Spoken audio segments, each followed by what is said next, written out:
Florence Cassé, un nom, un visage qu'elle aurait tant aimé protéger, elle, si pudique, des rêves et de l'espoir plein la tête. La vie de la jeune Française bascule en décembre 2005 lors d'un séjour au Mexique. Elle est arrêtée, condamnée à 90 ans de prison pour enlèvement et séquestration. Les autorités vont même jusqu'à diffuser un montage vidéo de son arrestation. Mais tout cela est faux, tout est mensonge. Florence Cassé est innocente, victime d'une machination. Elle aura passé 7 ans de sa vie derrière les barreaux d'une prison mexicaine. 7 années volées.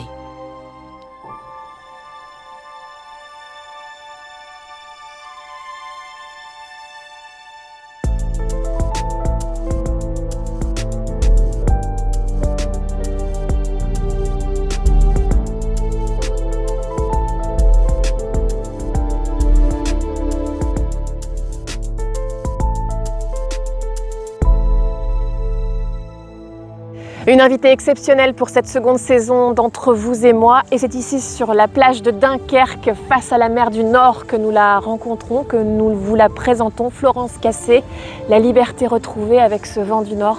Rien de mieux. Allez, on y va. Alors les retrouvailles ont été faites dans l'ombre, sans la caméra. Ça a été très émouvant. Et ce que je peux vous dire, c'est que j'ai juste envie de te serrer dans mes bras. Donc, avec plaisir. Donc on y va. Voilà. Bonjour Florence. Bonjour. On ne s'est pas revus depuis ta libération. Oui. C'était en quelle année? 2013. Donc, Ça fait 10 ans. ça fait 10 ans. Voilà. Et on se revoit ici, chez toi, dans Oui. ta nouvelle maison, chez toi. Et merci infiniment de nous accorder cette interview. Merci à toi. Voilà. Merci.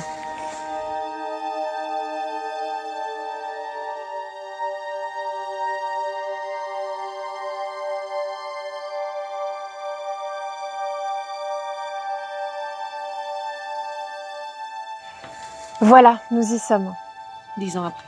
10 ans après. Florence Cassé, évidemment, ce nom est connu. Arrestation en 2005 au Mexique. Condamnation en 2008. Tu me reprends, hein, 96 ans de prison. Diminué à 60 ans de prison. Et puis, libération en 2013 avec annulation de la peine. Et depuis quelque temps, on a appris que celui qui t'avait accusé est lui-même sous les barreaux, l'ancien ministre de l'Intérieur mexicain, condamné pour trafic de drogue. Voilà. Et toi, tu es là, bientôt 49 ans, une petite fille, et cette liberté retrouvée. Cette question qui, pour quelqu'un d'autre, pourrait être complètement naïve ou sans intérêt. Comment vas-tu? Aujourd'hui, je vais bien. Avec tout ce que j'ai traversé comme épreuve, parce qu'il y en a eu plusieurs, je crois que c'est le début d'une renaissance. Et je vais bien parce que ma fille va bien. C'est mon plus grand bonheur, en fait. Il y a un lien indéfectible entre ce que tu as vécu et ce que j'ai couvert en tant que journaliste. On a le même âge, on vient de la même ville, Dunkerque. Et c'est vrai que quand on s'est retrouvés 10 ans après, c'est comme si on s'était jamais quittés. Tu crois, toi, en la force de vie, en ces liens-là? Est-ce que c'est ça qui t'a permis de tenir pendant 7 ans derrière les barreaux? Bien sûr, c'est le soutien, l'amour des gens, les rencontres, les coups de cœur amicaux. Enfin, c'est seul, on ne peut pas. Moi, j'y serais jamais arrivée en prison si j'avais été seule, si j'avais été abandonnée par mes parents, par Nicolas Sarkozy, comme on en parlait. De croire que l'importance de ces liens qui se tissent comme ça m'ont permis de surmonter toutes ces épreuves. Comment tient-on 7 ans dans l'une des pires prisons mexicaines, la prison de femmes de Tepepan au Mexique? 7 ans quand on est innocente et que tout le monde te croit coupable. Comment on résiste à ça? Il y avait de la rage, il y avait de la haine, il y avait l'innocence avant tout, que je voulais prouver. C'était devenu mon unique but tous les jours. Et je le devais à mes parents, parce qu'ils avaient sali mon nom, mais ils avaient aussi sali toute ma famille, mes grands-parents, mes frères. C'était c'était plein de dommages collatéraux. Ouais. Et je me battais pas que pour moi, je me battais aussi pour blanchir ce nom cassé qui avait été tellement sali. C'était ignoble. Comment on survit? J'ai toujours été très active en prison. Je peignais beaucoup, j'écrivais aussi énormément. Et je parlais aux journalistes. À tous ceux qui voulaient m'entendre, je donnais les interviews parce que j'avais besoin de répondre aux questions qu'on me posait. Et ça a été salvateur aussi de parler finalement.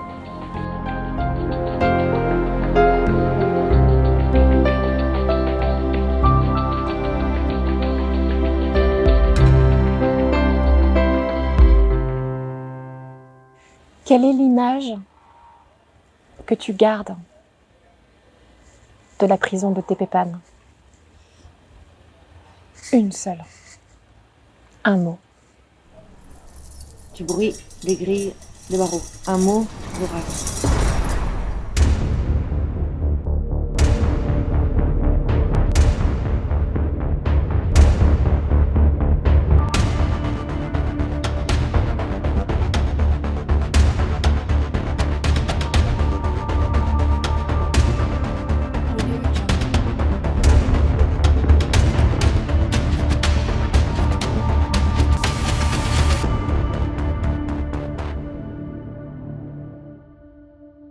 Tu m'as confié que tu avais fait une très belle rencontre d'amitié là-bas.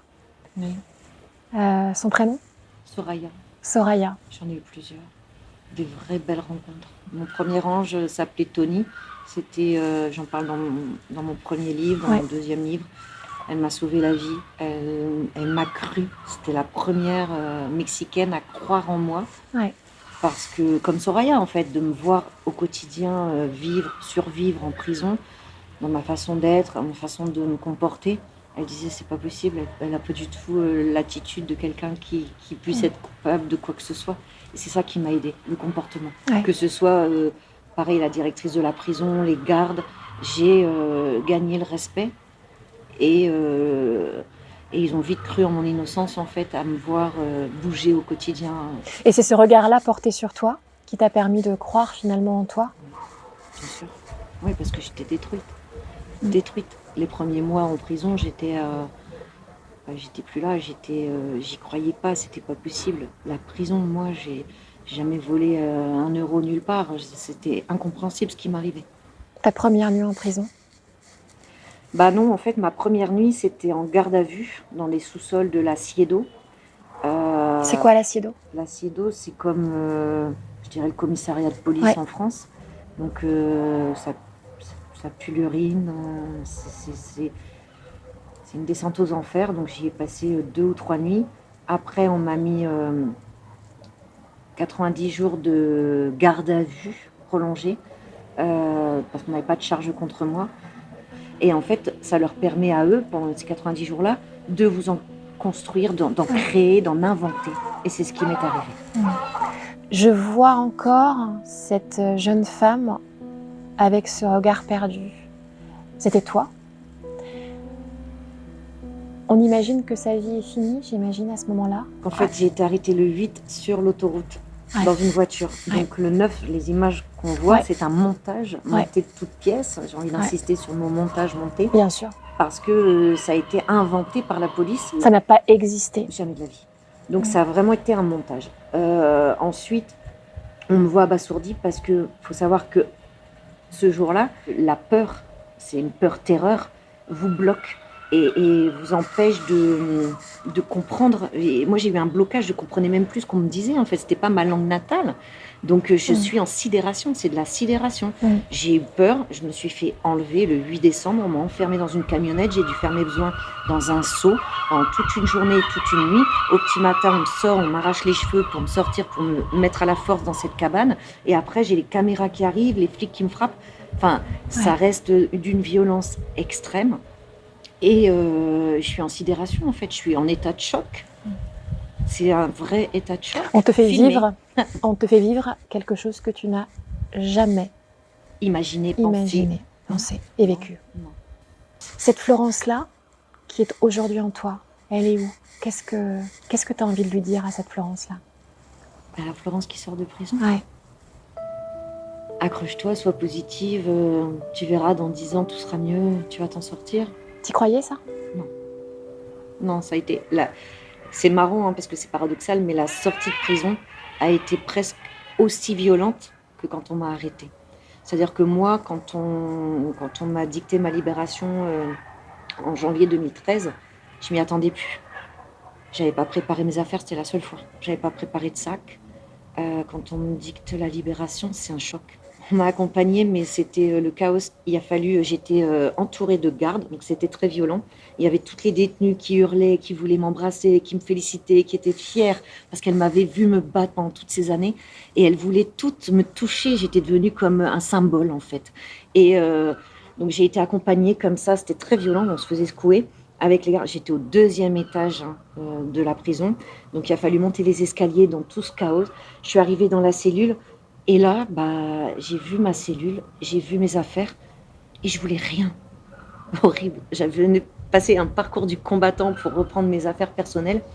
Et là, je me suis rendu compte que j'avais besoin de rien. J'étais libre. Tu ne voulais rien reprendre de cette vie-là. Voilà, parce que ça pesait, ça portait toute l'histoire et je n'en voulais pas. Et puis après, on m'a mis un gilet pare-balles pour descendre au sous-sol.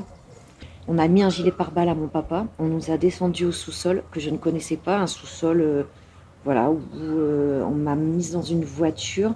On m'a fait m'allonger par terre, sur la banquette arrière, par terre, sur le sol de la voiture. Les affiches avaient les pieds sur moi. Donc moi, j'étais couchée. Le personnel de police. Le personnel de police, pardon. Et en fait, ce qui a été choquant pour moi, c'était de voir que les mêmes qui m'avaient arrêtée, c'était ceux qui me sortaient. Moi, j'étais par terre dans la voiture, il y avait mon père que je voyais. Et en fait, on est arrivé dans les bureaux des AFI, donc de la police, la même police qui m'avait arrêtée. Frappée, torturée, enfermée dans une camionnette pendant une journée et une nuit. Donc là, je me sens pas bien, mais pas bien du tout. Et ça recommence? Ça recommence, en fait. Je doute de monter dans l'avion. Je me dis, ils vont me tuer. Ils n'ont pas intérêt à ce que je sorte, en fait. C'est les méchants, et ça va, c'est perturbant. Je retombe dans un cycle de terreur, vraiment, terreur panique. Ensuite, je monte dans l'avion et on se voit.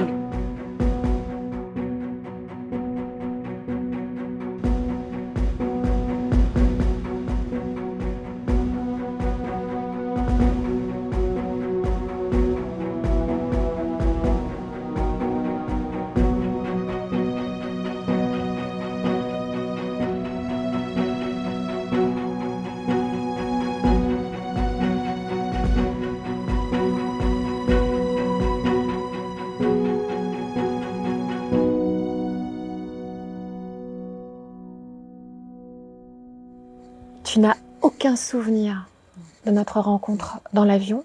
J'étais avec ton avocat. J'en suis navrée. Franck Berton, évidemment que non.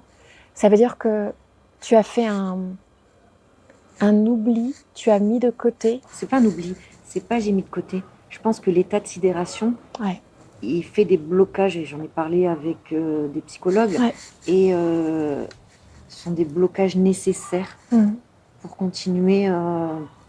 Comme un iPhone, en fait. J'ai une mémoire et il faut faire de la place comme dans le stockage des photos. Et je pense que le subconscient a fait un peu de place aussi pour me permettre de vivre les belles journées que je passe aujourd'hui avec ma fille. Ça s'appelle la résilience. C'est un mot qui t'est cher puisque tu fais des conférences aujourd'hui, tu donnes des conférences à propos de résilience. Oui. Tu en es un exemple vivant.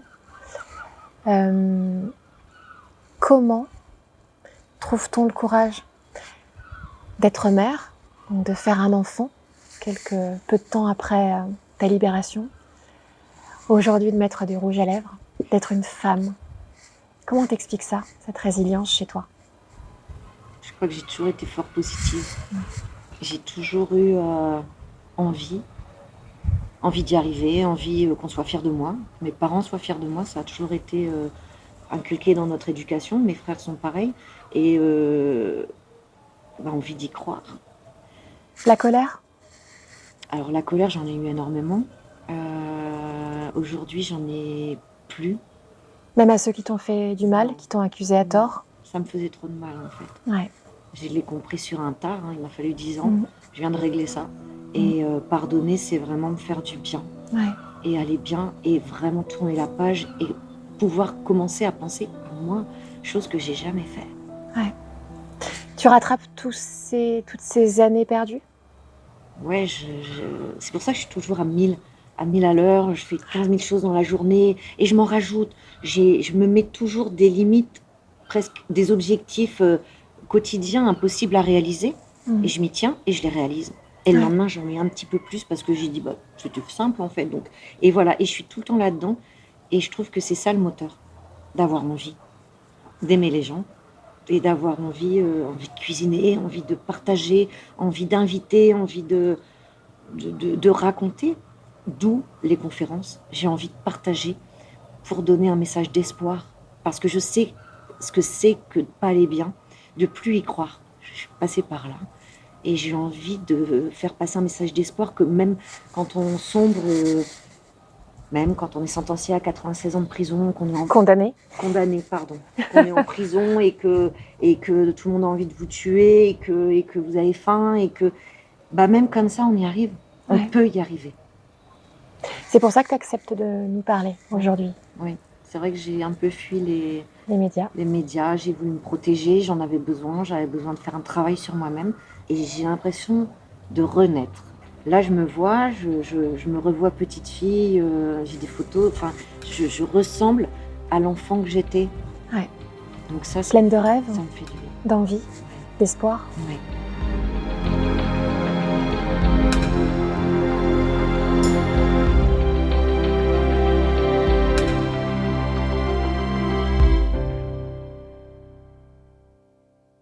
C'est une question difficile que je vais te poser. Est-ce que finalement, malgré tout, malgré la douleur, malgré l'injustice, malgré l'horreur que tu as vécue, aujourd'hui tu te dis que grâce à ça, tu es devenue celle que tu es aujourd'hui? Alors oui, si j'étais seule à avoir souffert. Ouais. Mais si je fais le pas de côté et je regarde de mes frères, ouais. La souffrance de mes grands-parents qui sont morts en j'étais en détention sans savoir si je suis libérée. Moi, j'ai perdu mes grands-parents en détention. J'ai jamais pu aller à l'enterrement, j'ai jamais pu leur dire au revoir. Et moi, tout ça, je me dis que non, je peux pas penser qu'à moi. Alors certes, je suis fière de ce que je suis devenue, mais non, ça valait pas le coup. Autant de dommages collatéraux. La souffrance des gens qui me soutenaient, qui priaient, la souffrance de mon avocat qui repartait et qui était pas bien, Franck Berton, et qui emportait le dossier, et qui n'en dormait plus. Non, il y a eu trop de souffrance. Ouais. Un mot.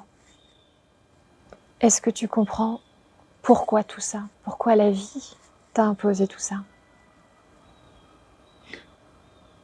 Non. C'est une question que tu t'es posée, j'imagine. Oui, 1000 fois. J'ai eu tellement de messages de demandes de pardon de la part de tous les Mexicains, énormément de Mexicains, que je me suis dit peut-être que c'était pour réveiller une conscience au Mexique, parce que pour eux, j'étais devenue un symbole, j'étais devenue une guerrière, une battante. je vais pas dire que ça me plaisait, parce que c'est là où j'ai commencé à être suivie par un psychiatre. Ton histoire a permis de révéler les Oui, incohérences c'est ça. et le dysfonctionnement voilà, de la justice mexicaine. Et pour autant, est-ce que ça vaut le prix que tu as payé? En tout cas, j'en ai pas la reconnaissance, j'en ai pas la sensation. Ça a été douloureux pour moi, la reconstruction. Les 7 ans de prison, j'en parle même pas. Ça a été très très long. Ils sont toujours là, Ouais. 16 ans. Ouais. En fait, tout le travail psychologique que j'ai fait, c'est pas pour oublier, on peut pas. Non. Je vais vivre avec, mais c'est pour que le souvenir me soit plus supportable, moins douloureux, Ouais. plus supportable. Et oui, ça l'est un petit peu plus. Je fais moins de cauchemars, voilà, mais c'est indélébile, je peux pas. C'est en moi. Moi aujourd'hui, je me vois, je suis maman très protectrice parce que j'ai peur de tout pour Fleur, pour ma fille. Tu sais que ça peut arriver comme ça. Ouais. Du jour au lendemain, on vous arrête. Vous êtes dans la voiture, hop, hop, hop, hop, 86 ans de prison. Ben non, non. Ça rentre pas. Ça... Et pour autant, est-ce qu'elle vaut la peine d'être vécue, cette vie? La mienne? Bah ouais. Ouais. J'adore. Même avec la prison, hein, si je devais la revivre, bah, je sais pas, je ferais peut-être différemment quand même. Hein. Je prendrais pas l'autoroute. Il n'irait peut-être pas au Mexique. Non, j'irai pas au Mexique.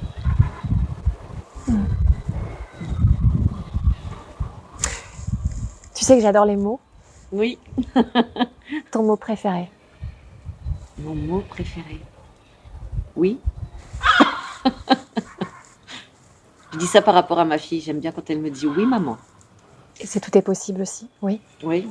C'est positif. Et celui que tu détestes? Non et jamais. C'est impossible. Je l'ai entendu. Et en fait, si, c'est possible. Tu sortiras jamais de prison, par exemple? On te l'a dit, ça? 1000 fois. La musique qui t'a manqué en prison, que tu aurais aimé La musique écouter? française. J'entendais que de la musique mexicaine, là. Des musiques Que tu supportais pas? insupportables et à fond. Boum, boum, Quel boum. est le chanteur qui t'a manqué? Brel. Ouais. J'aime beaucoup Brel. Quelle chanson en particulier? Ne me quitte pas. Ne me quitte pas. Sur un tard, j'aime bien Johnny Hallyday. Alors, Ouais. peut-être qu'avant, j'étais trop jeune pour comprendre le sens des paroles de Ouais. ces chansons. Mais aujourd'hui, par exemple, là, il y a la chanson sur la prison, là, le Ouais. pénitencier. Ouais. Mais je pleure. Est-ce qu'il y a un livre qui te permet de t'évader? Alors, en prison, il y a un livre qui m'a sorti de déprès. Dépression? Ouais, mais grave. J'étais au fond du trou. C'est quoi, Le garçon au pyjama rayé? Ouais. Je me suis dit, mais tu vas te lever, oui. Allez, hop, hop, hop, ça m'a donné Il était... une pêche. En fait, ce qui m'a sauvée en prison, c'est de m'intéresser aux gens qui avaient vécu pire. Ouais. Pire ou égal, il n'y a pas d'échelle, mais qui avaient vécu une souffrance. Donc ça pouvait être des témoignages sur une maladie, ça pouvait être les camps de concentration, ça pouvait être...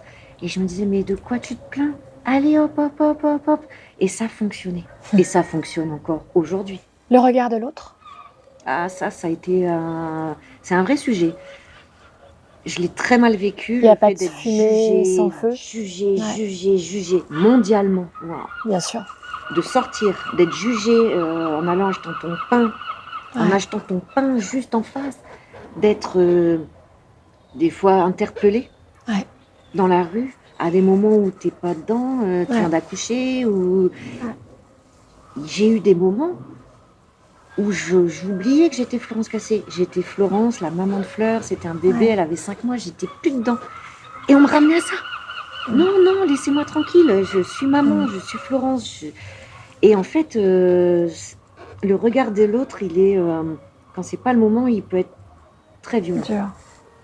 Et aujourd'hui, tu es Apaisée. apaisée, Mm. alignée, Bah, je suis Florence Cassé. Je l'assume. fière. Fière. Je... Ouais. J'ai plus de problème avec tout ça, en fait. Qu'est-ce que je peux te souhaiter? Réussir mes conférences. Ouais. De passer un beau message d'espoir Ouais. aux gens qui en ont besoin et toujours avoir cette force, de continuer à avoir la force que j'ai. Ouais. Toujours. Et pouvoir la transmettre aux autres, Et- si je peux. Quel est ton gros mot préféré?